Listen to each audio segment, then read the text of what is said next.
Hello everyone, it's Frank again with another budget mud truck video. Today's video is pretty special. Today we finally install the Dana 60 in the front and fully complete the 1-ton swap on the budget mud truck. There's obviously a lot of stuff going on in this video, but I did leave out getting the drive shaft hooked up, and that is because a bolt broke off on the yoke, so I will probably, spoiler alert, make that its own video. It was all pretty straightforward. If you saw my video where I removed the Dana 44, this is basically just the inverse of that with a bigger and heavier axle.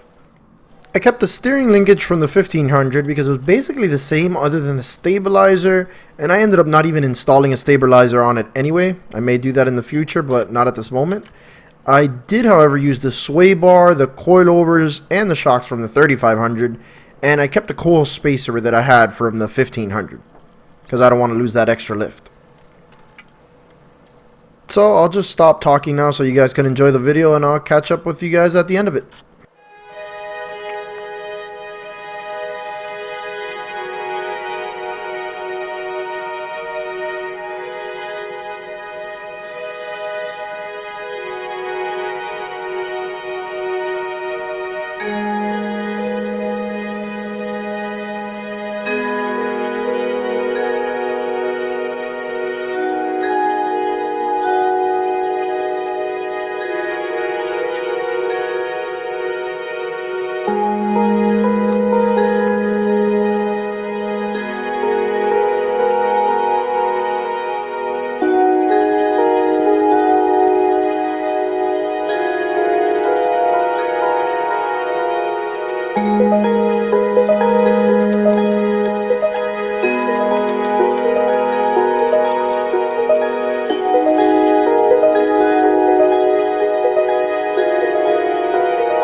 That's all there is to it. As you can see, the Dana 60 is installed. You'll notice the tires are a teeny bit bigger than the ones before. Those are going to be unveiled in a future video, so for now, please ignore them. As always, though, if you enjoy this type of content, please like, share, and subscribe. And if you have any questions, do not hesitate to leave me a comment below. Thanks for watching.